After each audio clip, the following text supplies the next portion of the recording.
Good evening and welcome back to another episode of the market round table. Market round table में आप सबका बहुत बहुत ही स्वागत है। आज हम निफ्टी के बारे में बात करने वाले हैं, निफ्टी और बैंक निफ्टी के बारे में, और जो पोटेंशियल मूव्स और जो इम्पोर्टेंट लेवल्स हैं हम उसको आइडेंटिफाई करेंगे। आइडेंटिफाई करने के बाद में देखेंगे कि कल के पोटेंशियल मूव्स क्या हो सकते हैं।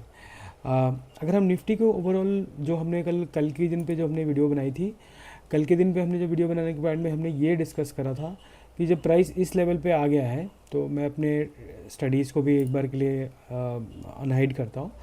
तो हमने ये एक एरिया मार्क कर रखा था कि जो कि प्रीवियस एक रेजिस्टेंस एरिया था, क्योंकि अगर आप ध्यान से देखें तो प्राइस पहले एक बार के लिए यहाँ पे सपोर्ट ले रहा था। सपोर्ट लेने के बाद जब ये ब्रेक डाउन कर गया प्राइस, तो यहाँ पे ही मल्टीपल टाइम्स में रेजिस्टेंस का काम कर रहा था।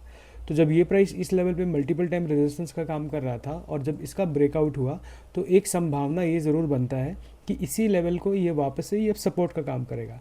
तो अगर आप देखें तो कल के दिन पे क्लोजर जो हुआ था यहाँ पे हुआ था और प्राइस ने इसी लेवल पे प्राइस ने सपोर्ट लिया था। हमने कल ये भी डिस्कस किया था कि अगर हम ओवरऑल फिबोनाची के लेवल्स को देखें तो ये अराउंड 62% का लेवल था, जो कि स्टिल एक बहुत ख़राब लेवल नहीं बोलूँगा मैं, कि एक हेल्दी लेवल में बोलूँगा मैं, अलर्ट वाला लेवल पे मैं बोलूँगा। 50% तक it's healthy, 62% is mildly healthy, थोड़ा सा हमको केयरफुल रहना पड़ता है। उससे नीचे होता है अगर 78 टाइम्स का अगर रिट्रेसमेंट होता है तो वो बहुत ज़्यादा ही केयरफुल होना पड़ता है अपने को। मगर अगर 100% से नीचे हो गया तो तब समझ लो कि जिस बेसिस पे हमने डिसाइड किया था कि हाँ ये एक पोटेंशियल ट्रेड हो सकता है या मूव हो सकता है, वो रूल्ड आउट हो जाता। तो 62% still I mean N alert level का एक हेल्दी लेवल। तो हमने कल देखा कि प्राइस इस लेवल पे आकर के रुका हुआ था। आज सुबह सुबह क्या हुआ, प्राइस खुलने के साथ साथ में एक बार के लिए प्राइस नीचे तक गया था। तो जब नीचे तक जाने लगा था तो मुझे मन में ऐसा लगा था क्या ये अब ये रेजिस्टेंस जो था या सपोर्ट जो था ये अब ये टूटेगा क्या। अगर ये टूटेगा तो मैं प्रिपेयर था कि मोस्ट लाइकली ये जो गैप है, ये गैप को शायद फिल करने को जा सकता है, भरने को जा सकता है, जो कि 24,450 या 500 वाला लेवल था। उस लेवल पे हमने देखा था कि 24,500 पे हमारा ओआई भी बहुत ज़्यादा था, तो एक लाइकली सपोर्ट के चांसेस तो डेफिनेटली थे ही थे। तो हमने सुबह सुबह देखा कि भाई पहले 15 मिनट में नीचे गया प्राइस और नीचे जाने के बाद में सस्टेन नहीं किया। तो पहली बार में क्या हुआ कि एक ऐसा प्राइस एक्शन बना जो एक similar to a hammer, but मैं बोलूँगा कि एकदम पिक्चर परफेक्ट एग्जाम्पल नहीं है हैमर का, बट एक सिमिलर है to a hammer.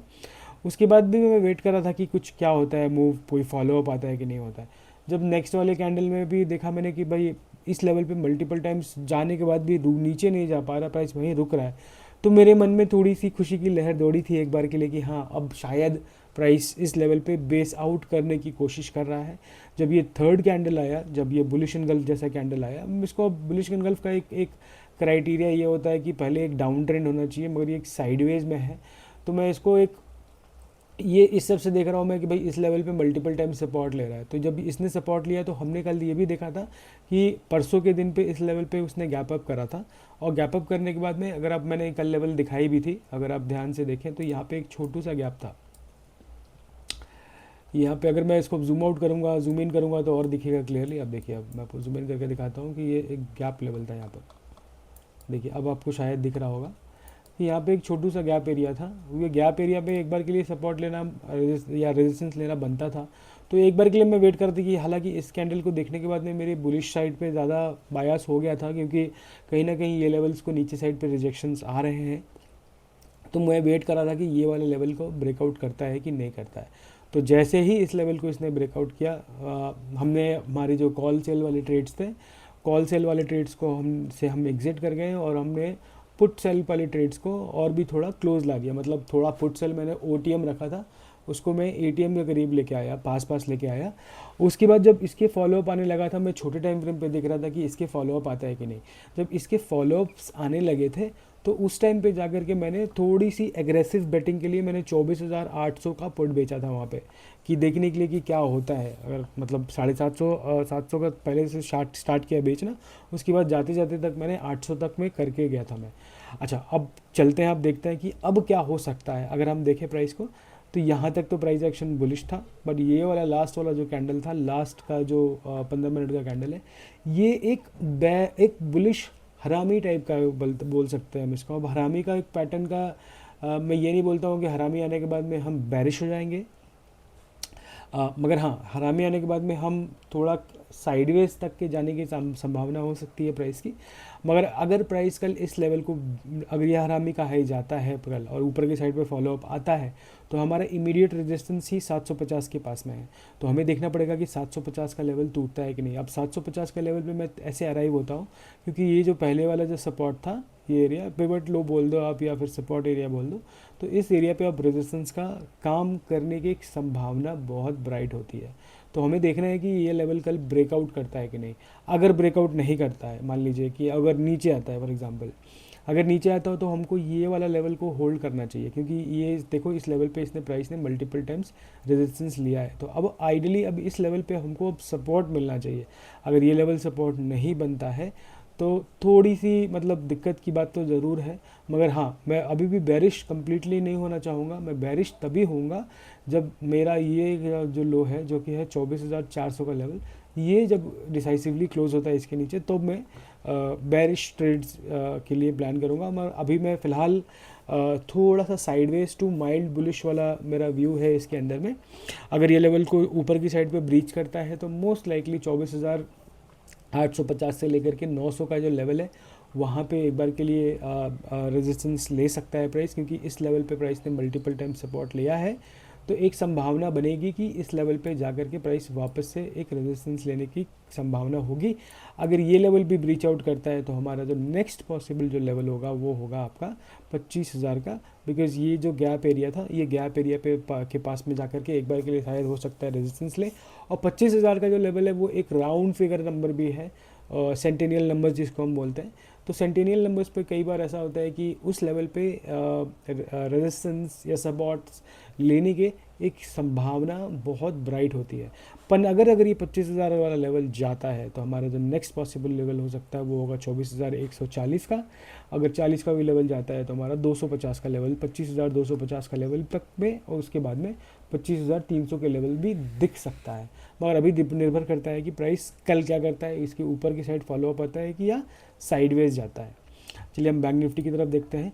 Bank Nifty का प्राइस एक्शन आज मुझे बहुत पसंद आया। अगर हम थोड़े टाइम फ्रेम पे देखें तो छोटे टाइम फ्रेम पे मेरे को ये दिख रहा है कि कहीं ना कहीं एक डबल बॉटम है, हाई वॉल्यूम कैंडल विथ ये बुलिश एंगल जैसा बोल सकते हैं, विथ हाई वॉल्यूम। तो ये एक पोटेंशियल आपका सपोर्ट एरिया बन सकता है इसके नीचे। उसके बाद फॉलो अप आया। अब जो इमीडिएट जो हमारा रेजिस्टेंस लेवल के पास में ही है प्राइस देखें तो अगर हम, तो इस एक जोन था, ये एक जोन है, ये दो जोन के बीच में प्राइस रहने की एक संभावना है। अगर ये नंबर टूटता है तो हमारा जो नेक्स्ट पॉसिबल जो लेवल हो सकता है वो हो सकता है 54,380 या 400 का लेवल। बिकॉज ये एक गैप एरिया है। अगर ये 400 का लेवल भी टूटता है ऊपर के साइड पे तो पॉसिबल ये हो सकता है कि 54,900 या 55,000 का लेवल जो है वो हमें दिखने की संभावना हो सकती है। या फिर प्राइस साइडवेज भी जा सकता है। और साइडवेज जा करके अगर इन केस प्राइस ये लेवल को तोड़ता है, ये लेवल आज के देखिए, आज का पूरा कैंडल ने इंगल्फ किया है विथ हाई वॉल्यूम, तो थोड़ा सा ये गुड साइन है। मैं अभी भी मतलब मैं वो ये नहीं बोलूँगा कि मैं अग्रेसिवली बुलिश हूँ या फिर मैं एकदम माइल्डली बुलिश हूँ। बेयर साइड पे अगर मैं थोड़ा केयरफुल होना चाहूँगा। इस लेवल को अगर नीचे की साइड पे ब्रीच करता है तो मैं आपको फिर से बता रहा हूँ कि हम बहुत डीप करेक्शंस देख सकते हैं। जो हमारा पहला जो लेवल है इसके बीच में कुछ है ही नहीं। जो हमारा पहला लेवल हो सकता है वो 51,800 का लेवल हो सकता है। वो एक बड़ा कैंडल, एक बड़ा अच्छा कैंडल बन सकता है इसमें। तो हमें उस चीज़ के लिए भी देखने की ज़रूरत है। तो ओवरऑल ये है। अगर हम निफ्टी के हैवी वेट्स की अगर हम बात करें, अगर रिलायंस की बात करूँ अगर, तो हमने रिलायंस को कल भी देखा था कि रिलायंस थोड़ा सा आउट परफॉर्म कर रहा था। तो आज के दिन पे अगर हम देखें डेली पे, सेकेंड, हाँ, डेली पे अगर हम देखें तो प्राइस ने इस लेवल पे सपोर्ट लिया था और आज तो क्लियर कट सपोर्ट ही है। नीचे की साइड पे रिजेक्शंस आ रहे हैं। तो रिलायंस भी थोड़ा थोड़ा मेरे को बुलिश लग रहा है और कहीं ना कहीं यहाँ पे एक बुलिश डाइवर्जेंस भी दिख रहा है मेरे को एमएससीडी में। और आप अगर यहाँ से ओवरऑल प्राइस एक्शन को देखें तो यहाँ से यहाँ तक लोअर लो है, मगर ये हिस्टोग्राम पे भी देखें तो एक हायर लो है। तो वो एक संभावना है कि रिलायंस एक बाउंस के एक चांसेस ब्राइट हो सकते हैं रिलायंस पे। अगर रिलायंस ऊपर जाएगा तो मोस्ट लाइकली निफ्टी को भी ऊपर लेके जाएगा। एक बार हम एचडीएफसी बैंक को भी देख लेते हैं कि एचडीएफसी बैंक ने क्या मूव दिया है आज के दिन पे। एचडीएफसी बैंक ने भी सिमिलर मूव दिया है, high volume candle, almost in engulfing. अगर हम छोटे टाइम फ्रेम पे देखें तो इस लेवल को इसने क्रॉस करा है अभी साइडवेज के जैसा ही प्राइस एक्शन है, तो थोड़ा सा मगर एक इंटरमीडिएट एक बाउंस के एक संभावना बनेगी रिलायंस को इस लेवल तक, सॉरी HDFC बैंक को 960 के लेवल तक। यहाँ के जाने के बाद में प्राइस क्या बिहेव करता है, कैसे बिहेव करता है, वो उस पर निर्भर करेगा। ICICI बैंक को अगर हम देखें तो ICICI बैंक ने भी एक फेक ब्रेकडाउन कैंडल दिया है। अगर हम डेली टाइम फ्रेम पे देखें तो डेली टाइम फ्रेम पे ये एक पिवट एरिया था, वो पिवट एरिया पे ही प्राइस ने सपोर्ट लिया है। आगे देखने की ज़रूरत है कि आगे क्या करता है, मगर compare to HDFC bank ICICI bank एक अंडर परफॉर्मिंग है, थोड़ा सा कंपेरेटिवली थोड़ा सा अंडर परफॉर्मिंग है।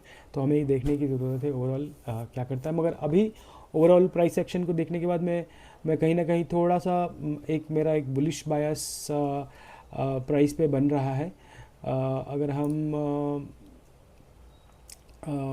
हम थोड़ा सा ये भी देखते हैं, अगर निफ्टी के ओवरऑल FI डेट तो अभी आया नहीं रहेगा।